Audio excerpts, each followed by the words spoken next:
Hello friends, good morning. Welcome to Nigira Techies. இன்னைக்கு நம்ம சேனல்ல பார்க்க போற டாபிக் என்னன்னா jQuery. ஸோ என்னோட பழைய வீடியோவில் பார்த்தீங்கன்னா நான் HTML பற்றி தெளிவாக எக்ஸ்பிளைன் பண்ணியிருப்பேன். அந்த வீடியோஸ் பாருங்க. பார்த்துக்கிட்டு இந்த வீடியோ பார்த்தீங்கன்னா உங்களுக்கு இன்னும் பெட்டரான அண்டர்ஸ்டாண்டிங் கிடைக்கும்.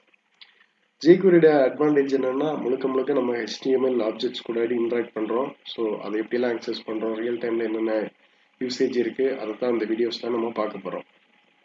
ஃபஸ்ட்டு டைரெக்டாக என்னோட விசுவல் ஸ்டுடியோ ஓப்பன் பண்ணிடுறேன். ஓகே, நீங்கள் இப்போ பார்க்குறது என்னோட HTML பேஜ். அந்த HTML பேஜில் பார்த்தீங்கன்னா இந்த ஹெட்டர் செக்ஷனில் ஒரு ஃபைல் வந்து ரெஃபர் பண்ணியிருக்கேன். ஸோ இந்த மாதிரி தான் நீங்கள் எந்த ஒரு jQuery யூஸ் பண்ணதுக்கு முன்னாடி இது டிஃபால்ட்டாக கண்டிப்பாக jQueryயோட பேசிக் பிளக்கின் நீங்கள் வந்து யூஸ் பண்ணி ஆகணும். அது போக அடிஷ்னல் ஃபீச்சர்ஸ்க்கும் jQueryயில் நிறைய பிளக்கின்ஸ் ப்ரொவைட் பண்ணுறாங்க. ஸோ நீங்கள் அந்தந்த ஃபீச்சரை பொறுத்து வேறு பிளக்கின்ஸ் ஆட் பண்ண வேண்டிய இருக்கும். ஸோ இந்த ஃபைல் வந்து இப்போது ஜஸ்ட்டு ஒரு லேர்னிங் பர்பஸ்க்காகனால நான் வந்து ஒரு சர்வரில் இருக்கக்கூடிய அந்த யூஆரில் டைரெக்டாக பாயிண்ட் அவுட் பண்ணியிருக்கேன். நீங்கள் ஒரு அப்ளிகேஷன் டெவலப் பண்ணும்போது இது அப்படியே நீங்கள் லோக்கல் எடுத்து உங்களோட அப்ளிகேஷனில் ஒரு ஜேஎஸ் ஃபைலை ஆட் பண்ணிக்கோங்க, அது கொஞ்சம் பெட்ரு. ஓகே, நெக்ஸ்ட் பார்த்தீங்கன்னா இந்த பாடி செக்ஷனில் தான் நம்மளோட டிசைனிங் எல்லாமே பண்ணுவோம். அதுலேயே தான் இந்த ஸ்கிரிப்ட் கூட எழுதுகிறோம். இப்போ நான் வந்து மார்க் பண்ணியிருக்க இந்த 2 லைன் மட்டும் பாருங்கள். இதில் என்ன கொடுத்துருக்கோன்னா document.ready.function ஆஃப். ஸோ இது என்ன அப்படின்னு பார்த்தீங்கன்னா jQueryயில் பேஜ் லோடில் சம்திங் நீங்கள் கால் பண்ணுறீங்கன்னா அதுக்கான சிண்டாக்ஸ் இதுதான். எந்த ஒரு செலக்டர் நீங்கள் எந்த ஈவென்ட் போட்டாலுமே டாலர் கண்டிப்பாக நீங்கள் யூஸ் பண்ணி ஆகணும். இது வந்து jQueryயோட ஒரு சின்டாக்ஸ், சரிங்களா? ஸோ இப்போ நம்ம பேசிக்காக அதோட ஸ்ட்ரக்சர் என்ன இருக்குன்னு பார்த்துட்டோம். அடுத்து நம்ம பார்க்க போகிறது என்னன்னா செலக்டர்ஸ்னா என்னன்னா, நான் ஃபஸ்ட்டே சொன்ன மாதிரி jQueryயில் முழுக்க நம்மளோட HTML ஆப்ஜெக்ட்ஸ் தான் நம்ம வந்து ஆக்சஸ் பண்ண போகிறோம். அதை எப்படிலாம் ஆக்சஸ் பண்ண போகிறோம்னு சொல்லியாச்சுன்னா செலக்டர்ஸ் மூலமாக தான் ஆக்சஸ் பண்ணுறோம். நம்மகிட்ட இருக்கிறது பார்த்தீங்கன்னா மொத்தம் வந்து ஒரு 4 டைப்ஸ் ஆஃப் செலக்டர்ஸ் இருக்கு. ஃபர்ஸ்ட் ஒன்று என்னன்னு பார்த்தீங்கன்னா ID selector. So ID selector எப்படின்னு பார்த்தீங்கன்னா ஒரு HTML எலமெண்ட் இருக்கு, அதுக்கு வந்து ஒரு ஐடி கொடுத்துருப்பாங்க. நீங்கள் எப்பவுமே ஒரு டிசைன் பண்ணும்போது இந்த விஷயத்த மைண்டில் வச்சுக்கோங்க. ஐடி வந்து எப்பவுமே யூனிக்காக தான் கொடுக்கணும். மல்டிபிள் ஆப்ஜெக்ட்டுக்கு சேம் ஐடி கொடுக்கக்கூடாது. இது வந்து ஒரு ரூல்ஸ், அதை நோட் பண்ணிக்கோங்க. சப்போஸ் என்னோட இதுலேயே பாருங்க, நான் ஒரு இன்புட் ஒன்று கொடுக்குறேன்.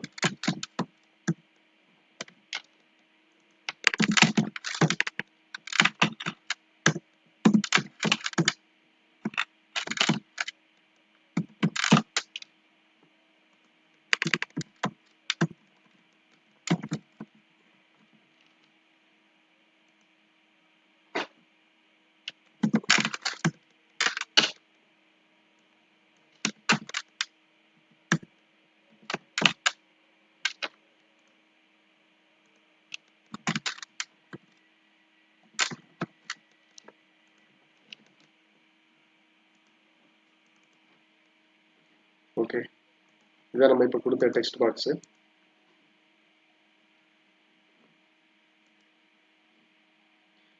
இப்போ இந்த டெக்ஸ்ட் பாக்ஸை நம்ம ஆக்சஸ் பண்ண போகிறோம். எது மூலமானா ஐடிங்கிற செலக்டர் யூஸ் பண்ணி. ஸோ அது எப்படி என்ன சின்டாக்ஸ்னு பார்த்தீங்கன்னா ஐடி செலக்டருக்கு எப்போவே வந்து ஹேஷ் யூஸ் பண்ணோம். முதலே சொன்ன மாதிரி டாலர் சிங்கிள் கோட்ஸில் வந்து இந்த ஹேஷ் சிம்பிளுக்கு அப்புறம் பார்த்தீங்கன்னா என்ன எலமெண்ட் ஆக்சஸ் பண்ணுறோமோ அதோட ஐடி. இது நான் உங்களுக்கு சாம்பிளுக்கு இன்புட் கொடுத்துருக்கேன். இதில் நீங்கள் என்ன எலமெண்ட்னாலும் ஈவன் H5 போட்டிருக்கேன்ல, இது கூட ஐடி கொடுத்தோன்னா அதை கூட நம்ம இப்படி ஆக்சஸ் பண்ணிக்கலாம், சரிங்களா? வந்து வேல்யூ வந்து என்ன பண்ணுறோன்னா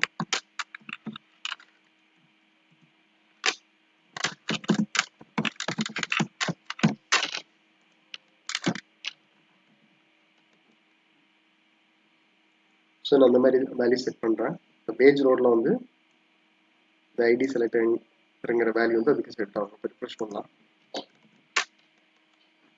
இப்போ பாருங்கள், இந்த வேல்யூ வந்து செட் ஆகிடுச்சு, சரிங்களா? இது வந்து ஐடி செலக்டர். நெக்ஸ்ட் பார்த்தீங்கன்னா கிளாஸ் செலக்டர். மேலே ஒரு H5 பார்க்குறோம், அடுத்து வந்து ஒரு லேபிள் பார்க்குறோம். இந்த ரெண்டுக்குமே வந்து என்னன்னா ஹைடுங்கிற மாதிரி ஒரு கிளாஸ் கொடுத்துடலாம்.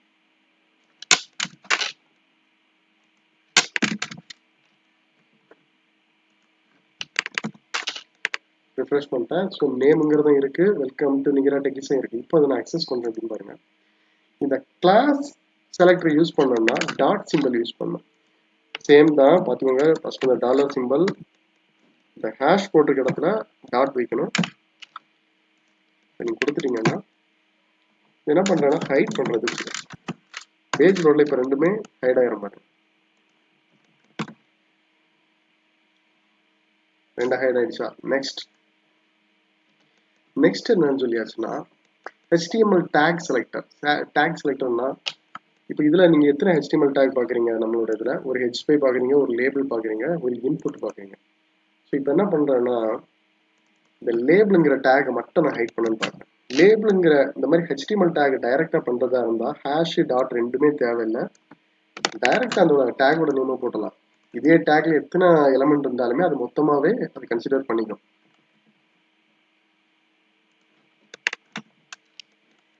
பாருங்க அந்த வெல்கம் டு நிகிரா டெக்கிஸ் இருக்குது. பட் ஆனால் நம்மளோட லேபிள் இல்லை, லேபிள் வந்து ஆக்சுவலாக நேம்ன்ட்டு கொடுத்து வச்சிருக்கோம். ஸோ இப்போ வந்து 3 செலக்டர் பார்த்துட்டீங்க. இப்போ 4th செலக்டர் என்னன்னு பார்த்தீங்கன்னா திஸ்ங்கிற ஒரு செலக்டர் இருக்கு. சரிங்களா, திஸ்ங்கிற செலக்டர் என்னன்னா அதாவது எந்த ஒரு HTML ஆப்ஜெக்ட்லையுமே ஒரு ஈவென்ட் நடக்கும்போது, ஃபார் எக்ஸாம்பிள் ஈவென்ட் எடுத்தீங்கன்னா கிளிக்கு, டபுள் கிளிக் இந்த மாதிரிலாம் இருக்குல்ல, நீங்கள் கிளிக் பண்ணும்போது லாஸ்ட்டாக நீங்கள் எதை கிளிக் பண்ணுறீங்களோ அந்த ஆப்ஜெக்ட் எடுக்கிறதுக்கு பேர் தான் திஸ்ங்கிற செலக்டர். அதுக்கான சின்டாக்ஸ் இதில் போடுறேன். இப்போ லேபிள்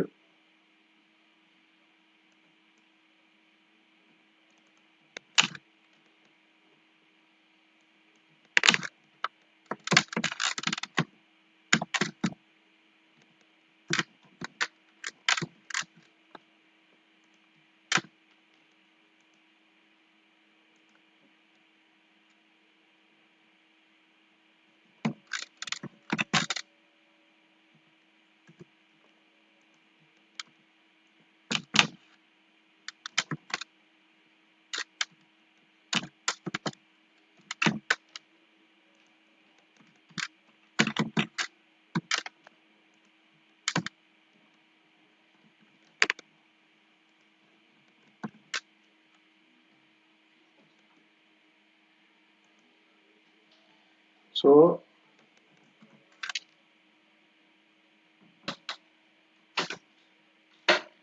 நீங்கள் ஃபர்ஸ்ட் டைம் பார்க்கும்போது இது நார்மலாக பிளாக் கலரில் தான் இருக்குது. நான் கிளிக் பண்ணும்போது அப்படியே ரெட்டுக்கு மாறுது பாருங்க.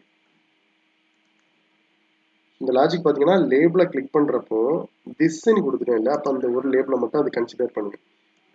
இதே வந்து நான் என்ன ஒரு லேபிள் கூட போட்டிருக்கேன் பாருங்க, அப்போ உங்களுக்கு என்ன ஒரு தெளிவாக புரியும். ஒன்று நேமு, என்னோட நேம் 2 இருக்கு பாருங்க. நேம் 2 கிளிக் பண்ணுறேன், நேம் 2 மட்டும் தான் ரெட்டாக மாதிரி இருக்கும். நேம் மட்டும் கிளிக் பண்ணுறோம், இது மட்டும், அதாவது எதை கிளிக் பண்ணுறோமோ அது மட்டும் சேஞ்ச் ஆகும். ஸோ இப்போ ஒரு 4 டைப்பான செலக்டர்ஸ் வந்து நம்ம பார்த்துட்டோம். நெக்ஸ்ட் நம்ம பார்க்க போகிற கான்செப்ட் என்னன்னு பார்த்தீங்கன்னா ஈவெண்ட்ஸ் நம்ம வந்து பார்க்க போகிறோம். ஸோ ஜேக்வரியோட ஈவெண்ட்ஸ் பார்த்தீங்கன்னா இப்போ நீங்கள் ஸ்க்ரீனில் பார்க்குறீங்கல்ல, இந்த மாதிரி ஒரு 4 டைப்பை வந்து நம்ம ஸ்பிட் பண்ணிக்கலாம். ஒன்று வந்து மவுஸ் ஈவெண்ட்டு, இன்னொன்று கீபோர்டு ஈவெண்ட்டு, அப்புறம் form events, document and windows event. So நீங்கள் அந்த லாஸ்ட் இதெல்லாம் விட்டுடலாம். மோஸ்ட்லி நீங்கள் இப்போ இதில் இருக்கிறது மட்டும் பார்த்துக்கோங்க. மவுஸ் ஈவெண்ட்டும் கீபோர்டு ஈவெண்ட்ஸ் மட்டும் பார்த்துக்கோங்க. கிளிக் பண்ணுவீங்க, டபுள் கிளிக் பண்ணுவீங்க, மவுஸ் வந்து மூவ் பண்ணுவீங்க ஏதாவது ஆப்ஜெக்ட் மேலே, அதான் மவுஸ் என்ட்ரு, மவுஸ் லீவ். அப்புறம் கீ ப்ரெஸ் பண்ணுறது, கீ அப்பு, கீ டவுனு. கீ அப்புன்னு சொல்லியாச்சுன்னா சம்திங் நீங்கள் வேல்யூ ஏதாவது நீங்கள் டைப் பண்ணுவீங்கல்ல, அந்த டைமில் வரக்கூடியது. அப்புறம் பார்த்தீங்கன்னா இந்த ஃபோக்கஸ் அண்ட் பிளர், அதாவது ஒரு டெக்ஸ்ட் பாக்ஸ் இருக்குன்னா அதில் கொண்டு மவுஸ் கொண்டு போகும்போது அந்த ஃபோக்கஸ் ஆகும், அப்புறம் ஃபோக்கஸ் வெளியில் வரும்போது பிளர் ஆகிடும். ஸோ அதுதான் இதில் சொல்லியிருக்காங்க.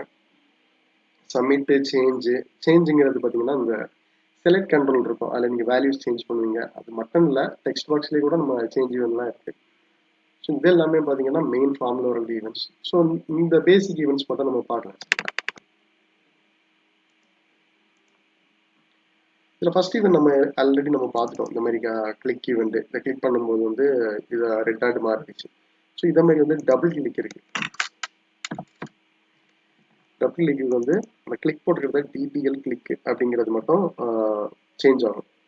நான் ஃபர்ஸ்டே சொன்ன மாதிரி தான் ஈவெண்ட்டுங்கிறது எந்த ஒரு HTML ஆப்ஜெக்ட்டுமே நீங்கள் பயன் பண்ணலாம். நான் வந்து இந்த லேபிளை வச்சு உங்களுக்கு எக்ஸ்பிளைன் பண்ணுறேன். . . . . . . . . . . . . . . . . . . . . . . . . . . . . . . . . . . . . . . . . . . . . . . . . . . . . . . . .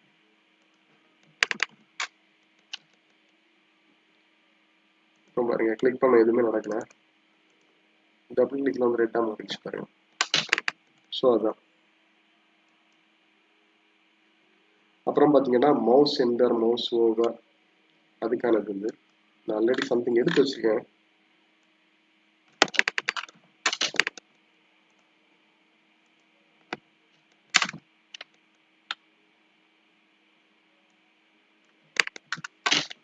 மவுஸ் சென்டர், மவுஸ் லீவ் சரிங்களா. அப்படிங்கிற டேக்ல நம்ம வந்து H5 போட்டுக்கோங்க, அதை வச்சே பண்ணிக்கலாம். மவுஸ் கொண்டு போனோம்னா அதோட பேக்ரவுண்ட் என்ன செட் ஆகுது, மவுஸ் வெளியில் வரும்போது என்ன, ஸோ திருப்பி மவுஸ் போகும்போது மவுஸ் வெளியில் வரும்போது, ஸோ அதோட பேக்ரவுண்ட் கலர் சேஞ்ச் ஆகிற மாதிரி தான் கொடுத்துருக்கோம். ஸோ அதனால அதோட பேக்ரவுண்ட் வந்து சேஞ்ச் ஆகிடுச்சு.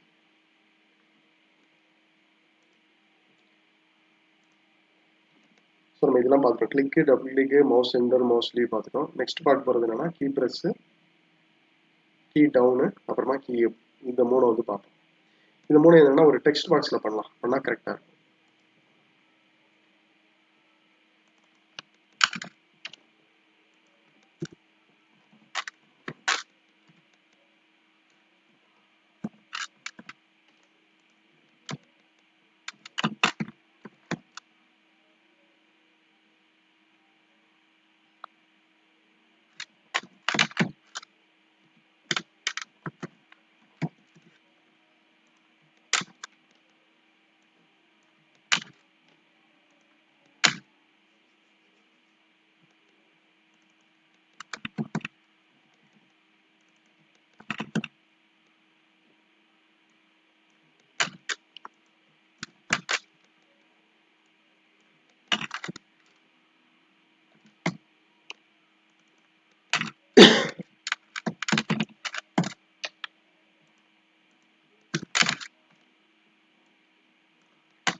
இப்போ பார்த்தீங்கன்னா கீ அப்பு, கீ டவுனு, கீ ப்ரெஸ் மூணு ஈவெண்ட்டுக்கான சின்டெக்ஸ் கோட்ஸ் வந்து நான் எழுதிட்டேன். இதை நம்ம வெரிஃபை பண்ணிடலாம்.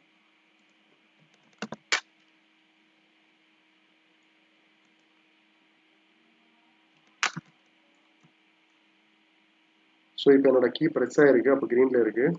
கீயை நான் விடும்போது ரெட் ஆகிடுது. கீ ப்ரெஸ்ஸுங்கிறது அந்த டைமுக்குள்ளாடியே நடக்கூடிய ஈவெண்ட், அதனால நமக்கு அந்த கலர் கிளியராக தெரியல.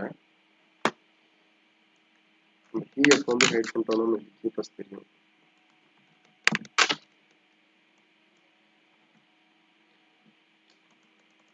ஸோ அந்த இன்ஸ்டன்ஸ் ஆஃப் டைமில் வந்து நடக்கக்கூடிய ஈவெண்ட். ஸோ அதனால தான் கீ அப் வந்து பாருங்க, இப்போ கீ ப்ரெஸ்ஸில் போட்டிருந்த எல்லோ வந்து கால் ஆகுது. சப்போஸ் கீ அப் இருந்திருந்தா அந்த கீ அப் வந்து டக்குனு கால் ஆயிரும். ஸோ அதனால தான் அது உங்களுக்கு முதல் ரெட்டாகவே இருந்துச்சு. ஸோ இந்த ஈவெண்ட்ஸ் நம்ம பார்த்தோம். நெக்ஸ்ட் பார்த்தீங்கன்னா சேஞ்ச் அண்டு ஃபோக்கஸ் பிளர் இது பார்த்துக்கலாம். இதுலேயே எழுதிக்கலாம், சேஞ்ச் பிளர்.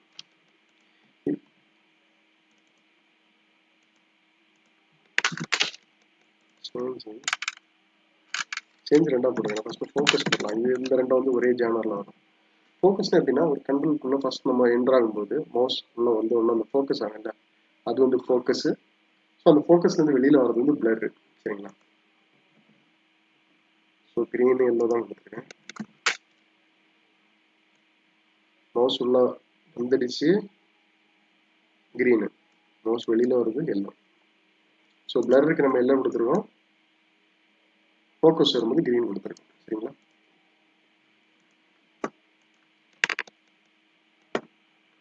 நெக்ஸ்ட் பார்த்தீங்கன்னா சேஞ்ச் பார்க்குறோம்.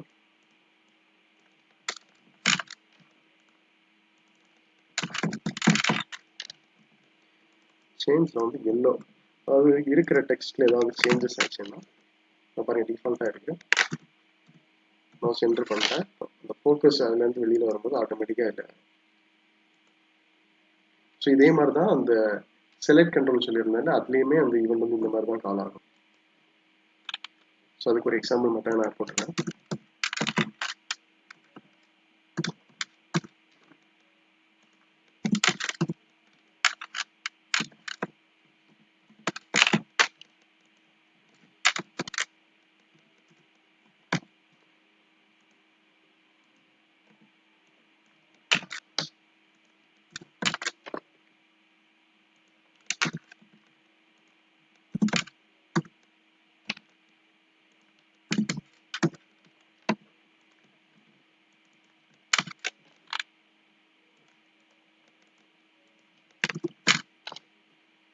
சின்டாக்ஸ் பார்த்தீங்கன்னா அதே தான். ஸோ எப்பவுமே சின்டாக்ஸ் வந்து ஃபர்ஸ்ட் செலக்டர் வரும். செலக்டருக்கு அடுத்து நீங்கள் ஏதாவது வேல்யூ கெட் பண்ணுறீங்கன்னா அது, இல்லை ஈவெண்ட் ஃபைண்ட் பண்ணுறீங்கன்னா இந்த மாதிரி ஈவெண்ட்டுக்கு டைரெக்டாக போயிடலாம். இது வந்து பேசிக் சின்டாக்ஸ் தான், எல்லாத்துலேயுமே காமனாக தான் வரும்.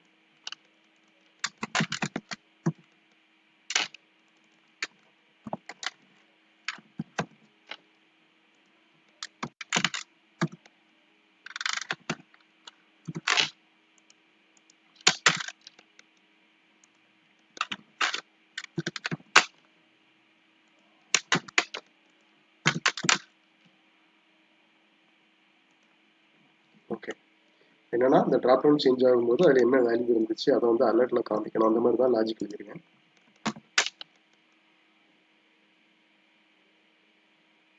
ஓகே, நான் வந்து ஸோ மேபி இதை நம்ம கொஞ்சம் வித்து அதிகமாக கொடுத்துக்கலாம்.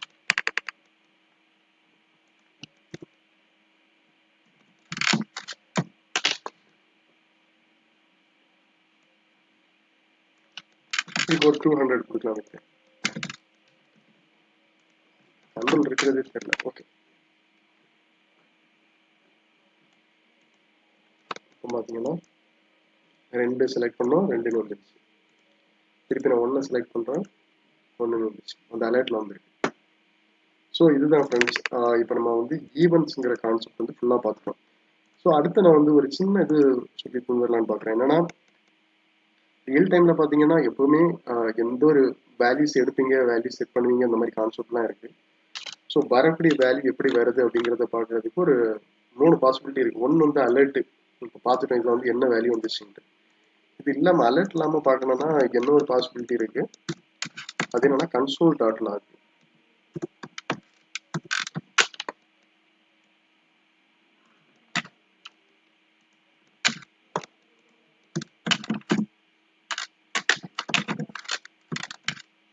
அப்புறம் இன்னொன்று பார்த்தீங்கன்னா டீபக்கர், அதாவது இந்த C# அப்ளிகேஷன்லாம் நீங்கள் பிரேக் பாயிண்ட் வச்சு நீங்கள் டீபக் பண்ணி பார்ப்பீங்கல்ல, அதே மாதிரி இங்கேயுமே நீங்கள் டீபக் பண்ணி பார்க்கலாம். எனக்கு எல்லா ப்ரௌசரும் வந்து சப்போர்ட் பண்ணுமா அப்படின்னு தெரியல. மோஸ்ட்லி நம்ம யூஸ் பண்ணக்கூடிய குரோமு, அப்புறம் வந்து சஃபாரி, இந்த ப்ரௌசர்லாம் சப்போர்ட் பண்ணோம். ஸோ அந்த டீபக்கருங்கிற கான்செப்ட், ஸோ அதையும் பார்த்துடலாம். ஸோ டீபக்கர் பண்ணுறதா இருந்தாச்சுன்னா நீங்கள் வந்து நம்ம இந்த மாதிரி மோடில் வச்சுக்கணும், இன்ஸ்பெக்ட் எலிமெண்ட் மோடில் வச்சுக்கணும். இப்போ நான் சேஞ்ச் பண்ணுறேன். ஸோ டிபக்கர் காலவருக்கு பாருங்கள். நெக்ஸ்ட் நீங்கள் ப்ரெஸ் பண்ண போகிறதுன்னா F10, சரியா? ஸோ இங்கே பாருங்கள், அந்த டேட்டாவில் வந்து 2ங்கிற வேல்யூ வந்திருக்கா, கரெக்டாக வந்திருக்கா? கண்டினியூ கொடுத்தேன். ஸோ அப்போ இந்த கன்சோலில் அந்த வேல்யூ பார்க்கணும். இங்கே கன்சோல்னு சொல்லிட்டு இங்கே ஒரு ஆப்ஷன் இருக்குது. இதில் பார்த்தீங்கன்னா 2ன்னு இருக்கும். நெக்ஸ்ட் வந்து 1 செலக்ட் பண்ணால் கூட கன்சோலில் பார்த்தீங்கன்னா, அதாவது முதல்ல இருந்த வேல்யூ வந்து 2, செகண்ட் வந்து திருப்பி 2ன்னு வந்துருக்கு. ஆனால் ஒவ்வொரு ரிக்வெஸ்ட்டுக்கு வந்து கன்சோல் வந்து ஆட் ஆகிட்டே இருக்கும். ஸோ இதுதான் கான்செப்ட், சரிங்களா? ஸோ இப்போ பார்த்தீங்கன்னா நம்ம வந்து எண்ட் ஆஃப் த வீடியோக்கு வந்துட்டோம். பேசிக் கான்செப்ட் முடிச்சிட்டோம், ஜேக்யூரியோட ஈவெண்ட்ஸ் பார்த்துட்டோம். ஆனால் என்னென்னா அப்கமிங் வீடியோஸில் நான் உங்களுக்கு ஜேக்யூரியோட எஃபெக்ட்ஸு, அப்புறம் HTML கூட எப்படி இன்ட்ராக்ட் பண்ணுறது, டைனமிக்காக HTML கிரியேட் பண்ணுறது, ஸோ இந்த மாதிரி கான்செப்ட், அப்புறம் டேபிள்ஸில் வந்து எப்படி TRTD அதோட இன்ட்ராக்ட் பண்ணுறது, அதில் உள்ளே இருக்கக்கூடிய கண்ட்ரோல்ஸ் எப்படி ஹேண்டில் பண்ணுறது, இந்த மாதிரி விஷயங்கள்லாம் அடுத்த இதில் பார்ப்போம். முக்கியமாக ஸ்டைல்ஸ் ஹேண்டில் பண்ணுறது, எல்லாமே டைனமிக்காக எப்படியெல்லாம் செட் பண்ணலாம், இந்த மாதிரி டாபிக்ஸ் வந்து நம்ம அடுத்த வீடியோவில் பார்ப்போம். இது வரைக்கும் பார்த்தது உங்களுக்கு கண்டிப்பாக ஹெல்ப்ஃபுல்லாக இருக்குன்னு நம்புகிறேன். சப்ஸ்கிரைப் பண்ணாதவங்கெல்லாம் சப்ஸ்கிரைப் பண்ணிடுங்க. தேங்க்யூ ஃப்ரெண்ட்ஸ், தேங்க்ஸ் ஃபார் வாட்சிங். தேங்க்யூ.